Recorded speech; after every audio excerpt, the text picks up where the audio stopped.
नमस्कार दोस्तों। चलिए अब इस प्रश्न के माध्यम से हम ये समझेंगे कि यूपीएससी आपसे चाहती क्या है, यूपीएससी की डिमांड क्या है, और साथ ही साथ ये समझेंगे कि जब इस तरह के प्रश्न पूछे जाएं तो आप कौन सी ट्रिक का इस्तेमाल करेंगे। देखिए, आपके पास इंग्लिश में भी क्वेश्चन है, हिंदी में भी है, जिसमें आपको सुविधा लगे एक बार पढ़ लीजिए, समझ लीजिए और अपना उत्तर सोच लीजिए। अब आते हैं क्वेश्चन पे। देखिए, अगर आपने टॉपिक नहीं पढ़ा है, अगर आपको ट्रिक नहीं आती है कि इस तरह के प्रश्न में कौन सी ट्रिक आप आजमाएंगे, तो ये आपके लिए सबसे कठिन प्रश्नों में से एक प्रश्न है। लेकिन अगर आपको या तो टॉपिक तैयार है या फिर आपके पास ट्रिक है, तो ये बहुत ही शानदार, बड़ी ही खूबसूरत क्वेश्चन है।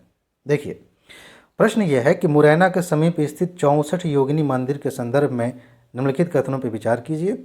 4 कथन दिए गए हैं। जिन्होंने नहीं पढ़ा है टॉपिक को, उनकी समस्या ये होती है कि या तो इसे देख के घबरा जाते हैं, या फिर थोड़ा बहुत पढ़ा है तो लगते हैं दिमाग लगाने, सोचने कि क्या ये सही है, क्या इस तरह की बात होगी कि नहीं होगी। लेकिन अगर मैं डिमांड की बात करूं तो मैंने पहले भी बताया है कि जब यूपीएससी आर्ट एंड कल्चर से, किसी स्थापत्य से, किसी कला से क्वेश्चन पूछती है तो उसकी विशेषताओं पर आप ध्यान दीजिएगा। विशेषताओं पर, अभी संगम साहित्य वाला जो क्वेश्चन लिया था वहाँ भी ये बात मैंने कही थी। लेकिन यहाँ ध्यान दीजिए, एक और बात है कि ये आपसे यूपीएससी उम्मीद नहीं करती कि हर कला के रूप की सारी डिटेल आपको पता होनी चाहिए। बहुत सारे दोस्त इस तरह के प्रश्न जब देखते हैं तो तैयारी से भटक जाते हैं।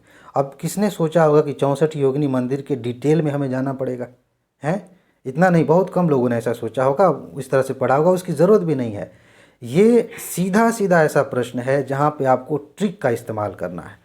मैंने डिमांड के बारे में आपको बताया कि जब आप विशेषताएं पढ़ें तो अच्छे से थोड़ा सा देख लें, वहाँ से क्वेश्चन यूपीएससी पूछती है और पूछ भी लिया। लेकिन इस क्वेश्चन को हल करने का सबसे शानदार तरीका है कि आपके पास एक ट्रिक होनी चाहिए, जो मैंने पहले भी बताई है कि अगर कहीं यूपीएससी एक्सट्रीम जा रही है, 4 सेंटेंस दिए गए हैं, मैंने आपको बताया था कि जब 4 सेंटेंस, 3 सेंटेंस वाले प्रश्न यूपीएससी पूछती है तो एक सेंटेंस ऐसा होता है जिसमें आप ट्रिक भी लगा सकते हैं, जो एकदम सामान्य सा फैक्ट हो सकता है, और उसी के आधार पे आप उत्तर खोज सकते हैं। यही तो चाहती है यूपीएससी कि क्या आप स्मार्ट भी हैं कि नहीं।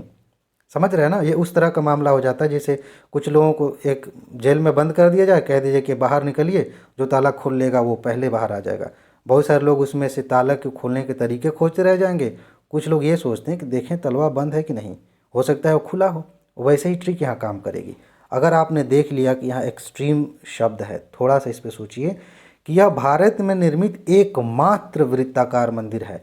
एकदम सामान्य सी बात है। जब आप मंदिरों के अलग अलग समूह के बारे में पढ़ते हैं तो आपको पता चलेगा कि एक समूह में तो हजारों मंदिर बने हुए हैं। तो क्या ऐसा संभव है कि सिर्फ एक ही वृत्ताकार मंदिर है भारत में? सिर्फ एक ट्रिक, सिर्फ इतना अगर आपने तर्क लगा दिया, ये ट्रिक लगा ली कि नहीं, भारत में सिर्फ एकमात्र वृत्ताकार मंदिर तो नहीं हो सकता, हो गया। दूसरा कथन गलत है। आपसे पूछा गया है कौन सा सही है। अब देख लीजिए, जहाँ जहाँ दूसरा होगा वहाँ वहाँ सेंटेंस गलत हो जाएगा। दूसरा ये है, यहाँ है, ख़त्म, ये नहीं होगा सही।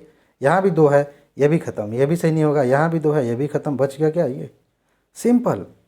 आपका समय भी बचा, आपका दिमाग भी ज़्यादा यहाँ नहीं लगा, दिमाग मतलब सेफ रह गया। कई बार ऐसा होता है ना कि हमारा दिमाग इतना खप जाता है कि अगले दूसरे क्वेश्चन, तीसरे क्वेश्चन जाने में मन नहीं लगता, और वो भी क्वेश्चन गलत हो जाते हैं जो आसान होते हैं। यहाँ उसकी भी बचत हो गई, आपका कॉन्फिडेंस भी बढ़ जाएगा कि अरे एक ही झटके में हमने कुछ सेकेंड्स में उत्तर को खोज लिया।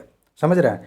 तो ये ट्रिक यहाँ पे काम करेगी। डिमांड को फिर से बता देता हूँ, कला के रूपों को पढ़ें तो थोड़ी सी विशेषताएं भी देख लें, लेकिन इस बात को ध्यान में रखें, जो सामान्य फैक्ट हैं, जो वेल नोन है, उनको कभी गलती से भी इग्नोर ना करें। बहुत ज़्यादा डिटेल में जाने के चक्कर में कभी कभी लोग जो मोटी मोटी बातें होती हैं, जो ज़्यादा पूछी जाती हैं, उनको इग्नोर कर देते हैं। यहाँ से ज़्यादा प्रश्न आएंगे, इसको ध्यान में रखिएगा। और ये जो है एकमात्र शब्द या अनिवार्य है या ऐसा ही होगा, इस तरह की बात कहीं लिखी हुई है तो समझिए कि एक्सट्रीम है, वो गलत हो सकता है। यहाँ मैंने दिखाया 2021 का क्वेश्चन है, इस तरह का पूछा गया था, आसानी से आपने हल कर लिया। ठीक है जी। अब अगले क्वेश्चन में अगली ट्रिक और यूपीएससी के और डिमांड को समझेंगे। ठीक है जी। तब तक अपना ख्याल रखिए, खुश रहिए, मस्त रहिए, मुस्कुराते रहिए, जल्दी से सफल होइए और ज़िंदगी को एंजॉय करिए। आगे मिलते हैं। नमस्कार।